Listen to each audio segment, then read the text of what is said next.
ലോകത്തെ നടുക്കിയ ഏറ്റവും വലിയ ദുരന്തമാണ് വയനാട്ടിൽ സംഭവിച്ചത്. 158 പേരാണ് മരിച്ചത്. കാണാതായവർ 210. ഇത് ആദ്യം കിട്ടിയ റിപ്പോർട്ടാണ്. ഇനിയും എത്രയോ മരണ വിവരം അറിയാനിരിക്കുന്നു. ഒരു പ്രദേശമാകെ ഒലിച്ചുപോയി. വ്യോമസേനയുടെ ഹെലികോപ്റ്റർ വന്നിറങ്ങി പലരെയും രക്ഷിച്ചു. ആശുപത്രികളിൽ ചികിത്സ തേടി നൂറുകണക്കിന് ആളുകളുണ്ട്. അവരെ എത്തിച്ചത് ആംബുലൻസിലാണ്. ചിലർ ഉടുതുണി അഴിച്ച് അതിൽ ആളെ ഇരുത്തി കൊണ്ടുപോയി രക്ഷിച്ചു. ചിലർ വടം കെട്ടി അതിലൂടെയാണ് ആളുകളെ രക്ഷിച്ചു കൊണ്ടുപോയത്.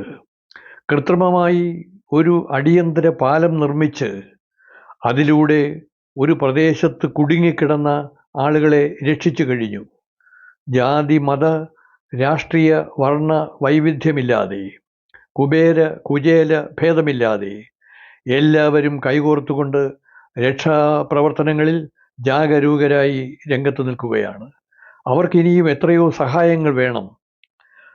വസ്ത്രം വേണം, ഭക്ഷണം വേണം, മരുന്ന് വേണം, ആംബുലൻസ് വേണം, വീട് വേണം. അങ്ങനെ എത്രയോ സഹായങ്ങൾ അവർക്ക് ലഭിക്കേണ്ടിയിരിക്കുന്നു. അതിനാവശ്യമായ സഹായ സഹകരണങ്ങൾ നൽകാൻ കേന്ദ്ര ഗവൺമെൻറ്റും സംസ്ഥാന ഗവൺമെൻറ്റും പ്രാദേശിക സംഘടനകളും ഒത്തൊരുമിച്ച് നിൽക്കുകയാണ്.